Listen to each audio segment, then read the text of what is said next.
Andy Carrión, abogado penalista, está con nosotros para conversar al respecto. Doctor Carrión, muy buenas noches y gracias por estar aquí. Muy buenas noches, Cristian, y gracias por la invitación. A ver, doctor, lo primero, el caso en sí respecto de los prefectos y lo que claramente es un clientelismo político y que obviamente con dinero, recursos del Estado, configuraría también un delito. ¿Qué le parece el caso en sí? Digamos, saquémoslo del contexto político para luego vincular ambos ya más adelante. Bueno, si uno se remite, Cristian, a la propia resolución de detención preliminar, donde están esbozados cada uno de los ámbitos de imputación en contra de Nicanor Boluarte y también de los demás partícipes, se le está imputando el hecho, como tú señalaste, de haber clientelizado un aparato del Estado, ¿no? Que serían las prefecturas, las subprefecturas en San Martín, en Tarapoto y también en Cajamarca, de cara a generarse ingresos ilícitos y con ello apuntalar no solo a la inscripción del partido, sino afianzarla de cara a las próximas elecciones. Y en el interín habrían participado, tú mostraste un esquema ahí, diversas personas, y eso evidentemente sí constituye, desde mi perspectiva, el delito de tráfico de influencias. No habría nada que hacer, al menos existe la evidencia. Clarísimo. Sospecha inicial simple para abrir esta investigación. Lo que sí es cuestionable, Cristian, es cómo la Fiscalía suele utilizar este tema de la organización criminal para todo tipo de delitos, ¿no? Yo creo que con eso se genera no solamente este plazo amplísimo de hasta 36 meses en una prisión preventiva, sino además diversas actuaciones probatorias o incluso en el ámbito propio de la investigación invasivas que podrían darle mejores armas de cara a la investigación. Y en este caso ya tenemos una organización criminal. Eso es también lo que imputa a la Fiscalía y es por eso que ahora han ordenado los 10 días de detención preliminar.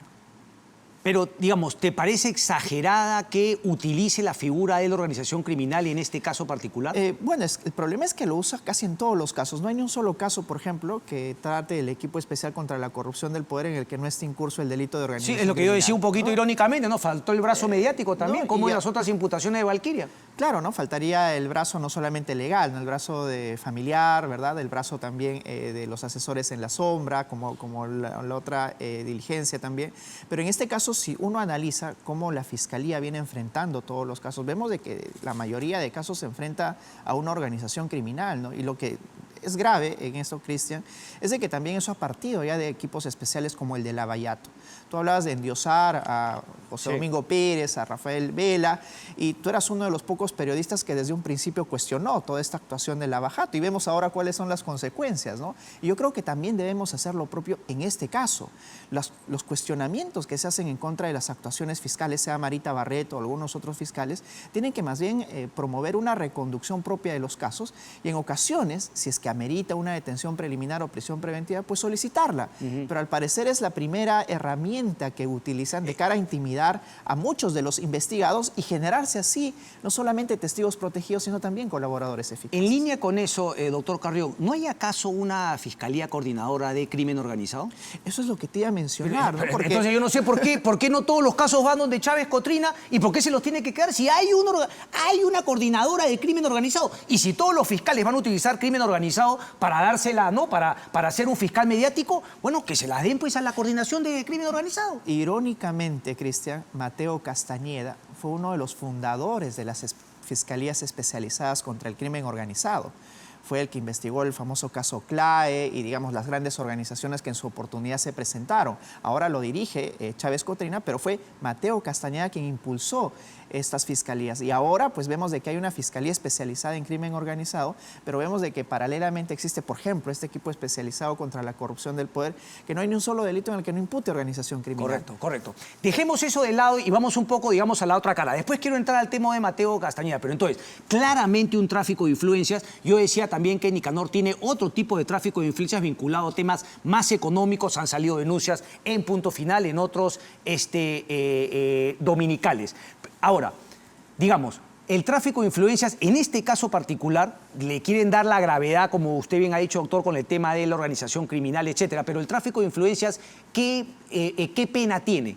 Bueno, tiene una pena que puede llegar hasta los 6 años, dependiendo si es agravado o no, pero el íter principal del tráfico de influencias es tratar de generarse una decisión favorable respecto a algunas autoridades o la influencia respecto a una autoridad que está en curso respecto a una decisión administrativa o de otra índole. En este caso, por ejemplo, tratar de influenciar ante la Prefectura General de cara a elegir a algunos subprefectos y con eso generarse a su vez actores dentro de un partido político que puedan promover la inscripción de su partido. Entonces queda claro que este tema familiar, de prefectos, de querer abusar del poder, es una herencia también que vimos en Pedro Castillo y que ha sido copiada al calco por el gobierno de Dina Boluarte. Bueno, yo creo que este gobierno es quizás una segunda parte de lo que ya hemos vivido con Pedro Castillo, ¿no? Tú hablabas de la presidenta Boluarte, que la verdad no sé si está bien o mal asesorada, pero de que no está tomando medidas atinadas, no solamente en el gobierno, hemos visto el índice de pobreza. Si está asesorada, está siendo mal asesorada. Me imagino que tú le dices, porque claro, si es que finalmente no se deja asesorar, igual está tomando malas decisiones. Está tomando malas decisiones, pero malas decisiones también en su defensa, y eso es lo grave, Cristian. ¿Cuáles, por ejemplo? ¿Cómo se te ocurre desactivar el equipo de apoyo policial a la Fiscalía Especializada contra la corrupción? Si yo critico a Harvey Colchado por haber puesto la fotito, la crítica a Dina Boluarte por haber desactivado, pero queda claro que era una represalia porque sabía que esto se venía. Era una represalia, Cristian, y si tú lees detenidamente la resolución de detención preliminar, ya se tenían puntos establecidos de cómo se intentaba petardear este equipo especial policial de apoyo a las fiscalías especializadas. Por ejemplo, tratar de abrir un procedimiento administrativo en contra de Harvey Colchado o algunos otros. Eso no significa que sean héroes, como tú lo has dicho, pero el Ejecutivo ha puesto su granito de arena para que se gane justificadamente una investigación por el delito de obstrucción a la justicia. Obstrucción a la justicia. ¿Es más grave obstrucción a la justicia que, por ejemplo, el tráfico de influencia? Van a la par, ambos tienen una pena que va hasta los 6 años, pero si hablamos de una presidenta de la República, se está ganando también a pulso, Cristian, el número de carpetas que en su oportunidad tuvo Pedro Castillo, ¿no? Ahora ya tenemos 4 investigaciones en contra de la presidenta Dina Boluarte. Completamente genocidio, el tema de los Rolex, también lavado de activos que ya traía de tiempo atrás. Y ahora obstrucción a la justicia. Y lo que viene, Cristian, porque si lees muy detenidamente el apartado de la resolución... A eso te quiero decir. ¿Usted le parece, doctor, que finalmente el siguiente paso de la Fiscalía Merita Barreto es poner a Dina Boluarte arriba de esta organización criminal? No me queda duda que están apuntando. Bueno, o sea, hasta le han puesto, creo que han puesto un interrogatorio, ¿no? O sale una cabecita, sombra, ¿verdad? Una sombra, pero con pelo largo, dice, y con un perfil ya afinado. Lo único que faltaba era que tenga el cabello rubio, ¿verdad? Y de ahí simplemente dejar el nombre para que lo ponga la Fiscalía de la Nación, porque es la Fiscalía de la Nación quien tiene que finalmente investigar a la presidenta. Buen punto. Entiendo que a raíz de todo esto, ya la Fiscalía Especializada ha elevado un informe a la Fiscalía de la Nación porque no son competentes. No son tan competentes que han tenido que dibujar la figurita, no podían ellos poner y consignar ahí a la Presidenta de la República. Tal cual. Y es el fiscal de la Nación quien va a tener que evaluar cada uno de los elementos y evaluar si es que a raíz de estos casos amerita también abrir una investigación en contra de la Presidenta de la República. No sé cómo dice bien el refrán, pero es como que no le digo a Chana para que lo escuche Juana. Me parece que, claro, es grave, es tráfico de influencias, pero esto parece más bien un mensaje en la línea de lo que usted menciona, doctor, es decir, el cuadro, el esquema de la organización criminal con una cabeza que sería la presidenta. Entonces, eso es un poquito el mensaje a Dina Boluarte. Me has querido chifar la DIVIAC, me has querido desarticular el equipo de apoyo al EFICO. Bueno, aquí está. Obviamente, no a ti directamente porque está más protegida, pero aquí voy contra tu hermano. Y tampoco hay coincidencias, ¿no, Cristian? Porque mira, abren la investigación administrativa a Harvey Colchado y mira todo lo que se ha originado, ¿no? Después de la investigación administrativa de separar a Harvey Colchado, viene la operación que ha concluido con la detención del hermano de la presidenta. Y van a venir muchas actuaciones adicionales. Pero eso, doctor, o sea, queda claro que es toma esto, y claro, algunos dirán, no, pero es finalmente, no, los héroes luchando contra los delincuentes, pero así no se maneja una fiscalía tampoco, ¿no?, en investigaciones tan graves. Queda claro que el gobierno, lo más probable, es corrupto, como parece, ineficiente es a todas luces, incapaz, etcétera, pero ¿es esta la manera de actuar desde la persecución del delito que tiene el monopolio del Ministerio Público? Mira, Cristian, nos encontramos frente a un nuevo poder del Estado, la Fiscalía de la Nación, y con todos los instrumentos que significan los propios fiscales. ¿Eso es bueno o malo? Yo creo que es malo, ¿no? Porque mira, Patricia Benavides nos ha demostrado que puede destituir a Pedro Castillo. Ahora Villena y Marita Barreto, que es una fiscal que dirige un equipo especializado, nos está demostrando que también puede intimidar a la Presidenta de la República. Bueno, pero desde ese punto de vista, o sea, es tan mediocre el nivel de las personas a cargo de todas las instituciones que entonces, si entramos ya a esta guerra de represalias en la cual lo que manda no es la ley, lo que manda no es, digamos, no la búsqueda de la verdad, o finalmente de que cada institución se aboque a la responsabilidad que tiene, sino simplemente es la acumulación de poder y anular al enemigo de turno, bueno, entonces lo más probable es que veamos también del Congreso la misma reacción que tuvo frente a la Junta Nacional de Justicia. La institucionalidad seguirá decayendo y en el 2026, agárrate Catalina, porque la gente va a votar con odio, resentimiento y querer que alguien venga a incendiar todo lo que se pueda. Y el problema es que hasta que ello suceda, ¿qué estamos haciendo? ¿No? Tenemos a una presidenta acorralada por investigaciones. No, ya no está gobernando, Cristian, se está defendiendo y encima se está defendiendo mal. Y todo esto se ha originado a raíz de esta interpretación que se realizó respecto a los casos que se le abrieron en su oportunidad a Pedro Castillo, ¿no? Se señaló que un presidente en ejercicio de sus funciones sí puede ser investigado, todo el mundo dijo afuera Castillo, etcétera, pero mira lo que se ha originado también. Dina Boluarte no está gobernando al 100%, Cristian. Y eso también va a suceder con los próximos gobernantes. El 2026, quien venga también va a tener que cuidarse de la fiscalía. Doctor, a ver, una pregunta, porque yo quiero entrar al tema de Mateo Castañeda y como yo lo decía también al inicio del programa, queda claro que el hecho de que pueda haber sido o no una celada no le quita, digamos, ninguna gravedad a que él haya ofrecido y lo que claramente también sería un delito. ¿Cuál sería el delito de Mateo Castañeda? Bueno, se le está imputando a él el delito de tráfico de influencias y también el delito de organización criminal, ¿no? Ok, pero vamos al de tráfico de influencias porque la organización criminal, nuevamente la pregunta. A ver, si la organización criminal se dedicaba al tema de los prefectos, ¿cómo así Mateo Castañeda cabe dentro de esa organización criminal? Es decir, en este punto su defensa y su carta tiene sentido, porque claro, él puede haber hecho ofrecimientos indebidos, ilegales, ¿no? Prácticamente unas coimas con que yo te cuido, yo te protejo, pero queda claro que Mateo Castañeda no estaba metido en el tema de la organización criminal, que era el tema de la prefectura. Entonces, eso del brazo legal de Malita Barreto, va a disculpar con la ironía, Malita Barreto, porque Malita la malula, es también una exageración y un abuso del derecho. Abuso del derecho en tanto, por ejemplo, se recurra a armas como la prisión preventiva o la detención preliminar de cara a generarse colaboradores eficaces y de presionar a los propios investigados. Pero viendo el caso, no voy a decir el nombre que todo el mundo sabe, pero uno no podría pensar, y además que se filtró, ¿no? Repentinamente se filtró el viernes que Mateo Castañeda se estaba, ¿no? convirtiendo en nuevo colaborador, como fue el otro abogado que ya sabemos quién. Y hagamos un ejercicio. Pero entonces Cristian, es una práctica común apretarlo para chantajearlo y que se vuelva un colaborador eficaz. Eso lo tendrán que decir las autoridades, pero hagamos un ejercicio. Imagínate tú que en alguna de las reuniones que sostuvo Mateo Castañeda, ya sea con Lozano o con Javi Colchado, sea primero Mateo Castañeda quien haya denunciado estos hechos. Y que haya señalado que existe un grupo de policías, sobre todo quien dirige el equipo especial, que está tratando de favorecer a la presidenta, ¿no? Ofreciendo alguna información vinculada a la investigación. ¿Qué hubiera pasado, Cristian? No, seguramente el programa dominical, dos puntos más abajo, eso no lo creía. No, pues, ¿cómo mis héroes van a sacar ese tema? Seguramente, pero estoy siendo un poco irónico, pero ese es un poquito el tema también de convertir a alguien en héroe y creerle absolutamente no, sin la capacidad de tomar una lejanía. Y le hago la pregunta, disculpándome por interrumpirlo, ¿qué hubiese pasado desde su punto de vista? Bueno, ¿qué hubiera pasado en este punto? Pues primero se hubiera desmantelado ya por sí mismo, por generación espontánea, este equipo especial, porque ya no estaríamos hablando de operaciones encubiertas. Estamos hablando simplemente de un contacto que se generó a raíz de la intervención de Carlos Morán para supuestamente generarse información y tratar de archivar una causa. Pero hay otro tema. Los policías no están en la facultad de archivar una causa, Cristian. Sí. Los policías apoyan a la labor de la fiscalía. Sí, pero ahí rápidamente se corrige el famoso PPT, ¿no? Y dice, primero dice archivar y luego dice tratar de influenciar en marido. O sea, como que ellos mismos se corrigen de que no tiene sentido que dos policías vayan a archivar una causa. No, porque quien archiva finalmente la causa no es la fiscalía. Y aquí ha tenido un rol fundamental Carlos Morán, que en algún momento, si es que el caso sigue adelante, va a tener que testimoniar, ¿no? Porque aquí podemos hablar de personas que participan dentro de un evento delictivo, pero claro, lo han pintado como un héroe. ¿A usted le parece que es un acto heroico el de Carlos Morán? Puede ser su trabajo. De hecho, que ya se encuentra investigado con una acusación ante el Congreso de la República, ¿no? Por el ejercicio que él realizó como ministro en el gobierno aprista. Pero hay otro tema.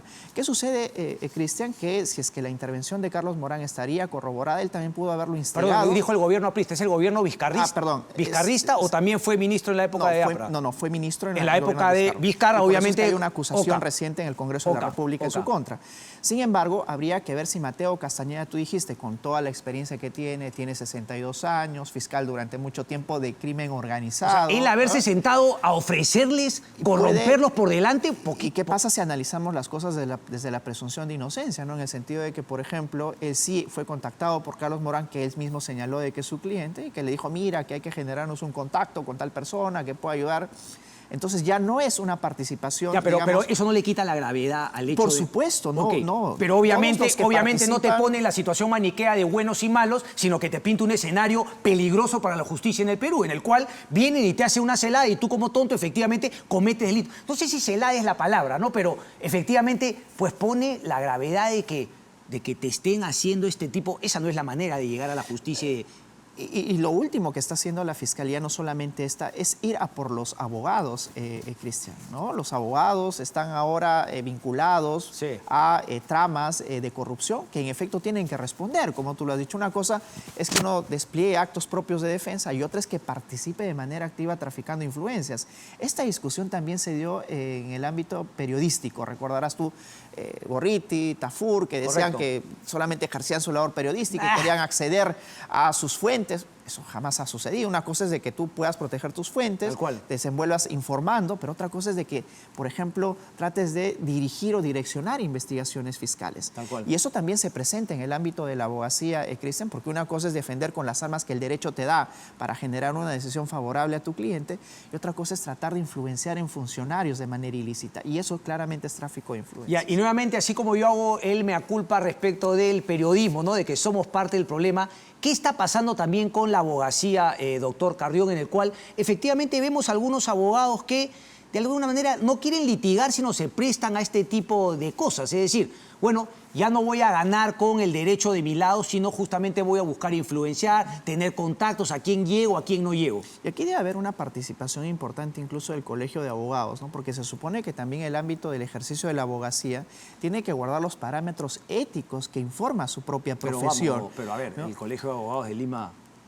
Bueno, ha estado en una crisis terrible. Hemos visto que ha sacado un comunicado a favor de Mateo Castañeda, es por eso que lo mencioné. Pero claro, saca selectivamente comunicados a favor de uno u otro imputado, pero cuando debería defender más bien la orden. Pero yendo a la pregunta que tú acabas de formular, Cristian, es evidente que no solamente el abogado, el periodista y los demás tienen que desenvolverse dentro de los ámbitos éticos que exige la propia profesión. Y exacerbar o exceder esos ámbitos éticos implica naturalmente que uno sea abogado o periodista y que infrinja la norma y que por eso amerite también la imposición de una sanción penal. ¿Qué es lo que está sucediendo? Pues es el facilismo de no generarse a través del derecho una decisión favorable Claro, a tu de cliente, no litigar, sino finalmente... sino ¿no? simplemente influenciar y que Correcto. por el contacto de que la persona te dijo Porque, que conoce porque, a a quién. ver, sino que aquí, obviamente, siempre también en algunos colegas, ¿no? Obviamente yo me caso con mi fuente, etcétera, pero lo que ha sacado el Valkyria anterior no es, sino el Valkyria anterior, es que también el coordinador del equipo Lavajato se prestó al cambio de 3 fiscales importantes en su equipo de lavado de activos. Y de eso nadie dice nada. Pero entonces, ¿qué está pasando nuevamente también con la Fiscalía? Que ponemos en un pedestal, pero vemos que también los superhéroes también se prestan y después dicen, no, yo no sabía que acá había algo extraño. Pero ¿a santo de quién uno le hace favores a Jaime Villanueva cuando te pide que cambie fiscales en diversas fiscalías de lavado de activos? Eso es tráfico de influencias. Eso es tráfico de influencias, pero Cristian. aquí el tráfico de influencias es solamente para unos y para otros no. Claro, y volviendo a este tema de los abogados, y solo para culminar, también, digamos, en el caso vinculado a Patricia Benavides, hay muchos abogados que se han sometido bien al procedimiento de colaboración eficaz o para ser testigos protegidos, Sí. en los cuales directamente, ¿verdad?, querían imponer fiscales en el equipo especial de cuellos blancos para favorecer a uno u otro imputado. Correcto. Y eso es claramente ilícito, Cristian. Y esas evidencias que tienen ahora en la Fiscalía como ámbitos de investigación tienen que llevar a un Entonces, resultado que sancionen precisamente. Como a esas así yo personas. creo que hay periodistas no corruptos, hay abogados corruptos. Por supuesto. ¿Y hay fiscales corruptos? Por supuesto, Cristian. Y de hecho que hay muchos fiscales que también vienen siendo investigados el día de hoy. Ha habido ya mucha evidencia en el caso de los cuellos blancos del puerto, no solamente fiscales, también jueces que habían participado favoreciendo a determinadas personas. Walter Ríos, ¿no? Es una de las personas más icónicas, digamos, dentro de la corrupción del ámbito judicial, Personaje. que era el presidente de la Corte del Callao, que incluso extorsionaba sexualmente a las personas para obtener un puesto de trabajo, Cristian. Tal cual. Y donde uno mire, siempre va a haber corrupción. El problema es qué se hace para controlar a niveles mínimos y es establecer niveles preventivos que pueden ver tanto en un nivel institucional o quizás también en el ámbito propio de la abogacía. Es por eso que incluso se están pensando mucho en los programas de cumplimiento dentro de esos estudios jurídicos. Correcto. Sí, los programas. Tengo dos cortitas. Primera, se le va a complicar a Nicanor, digamos, salir de porque de la preliminar seguramente van a pedir preventiva, justamente por lo que comentaba, es decir, la capacidad de obstruir la justicia, siendo hermano de la presidenta, es alta. ¿Eso va a jugar en contra de él? Eso va a jugar en contra de él, pero lo que la Fiscalía tiene que hacer es no ser tan gaseosa ni general en sus postulados, porque puede señalar de que por el solo hecho de ser hermano de la presidenta, tendría acceso a determinados funcionarios o al pero poder la Fiscalía mismo. podría plantear que la propia hermana ya ha intentado obstruir la justicia. Y ese es el problema que tiene este caso en contra de Nicanor Boluarte, ¿no? Porque la hermana, a través del abogado, trató de archivar esta causa influenciando en ciertos oficiales de la DIVIAC. Correcto. Y eso definitivamente constituye un acto obstruccionista. El problema que tiene la Fiscalía es cómo enlaza la conducta propia desplegada por Nicanor Boluarte respecto al acto obstruccionista en sí. Correcto, ¿no? Porque lo que aquí se ha señalado es que la presidenta, con la anuencia que contaba Nicanor Boluarte, pues ejercía el poder real. Y eso es lo que dice la resolución de detención preliminar. Correcto. Veamos cómo lo postula. Pero importantísimo para esto, la Fiscalía tiene que probar que hay o bien un peligro de fuga o bien obstrucción a la justicia. No puede únicamente señalar que son parte de una organización criminal. Como lo viene haciendo hasta ahora. Y con esta termino, ¿no? Porque, claro, plantea, abre nuevas líneas de investigación, abre nuevos casos, ahora se enfrenta al poder de turno y bien enfrentado en lo que justamente son los temas legales, pero el tema de las represalias que yo decía, ¿no? Y al mismo tiempo tienes el caso de Pedro Castillo, ministros que están, exministros detenidos, etcétera, y nuevamente el temor de que pase algo como Lavajato, doctor Carrión, es decir, 0 sentencias y solamente medidas cautelares previas, ¿no? Prisión preventiva, etcétera, embargo, etcétera, y finalmente ninguna sentencia. ¿No es un peligro grave que se cierne sobre la Fiscalía a todo nivel? Y el peligro de favorecer a ciertos colaboradores eficaces, ¿no? En el caso de Lavajato fue favorecer absolutamente a Odebrecht, ¿no? Y Odebrecht... Y ahora Barata se ríe en la cara de todos nosotros. Y mira, tú lo advertías desde hace muchos años, y mira que ni siquiera han ido a las audiencias en el juicio oral. Y no van a ir. No, y no van a ir. Y yo creo que ese ejemplo de convertir en héroes a algunos fiscales tendríamos que también materializarlos en estas investigaciones del equipo especial contra la corrupción del poder, porque ellos van a tener que demostrar en la cancha, Cristian, de que no son eficaces únicamente recurriendo a las prisiones preventivas o detenciones preliminares, sino si en el más breve plazo pueden obtener una decisión final, condenatoria, naturalmente, para los casos que postula la Fiscalía. Correcto. Y eso es el único método en el que podemos evaluar la eficacia o no de la acción de una determinada fiscalía. Andy Carrión, un placer como siempre. Muchas gracias. Cristian. Damos una breve pausa y regresamos. No se muevan.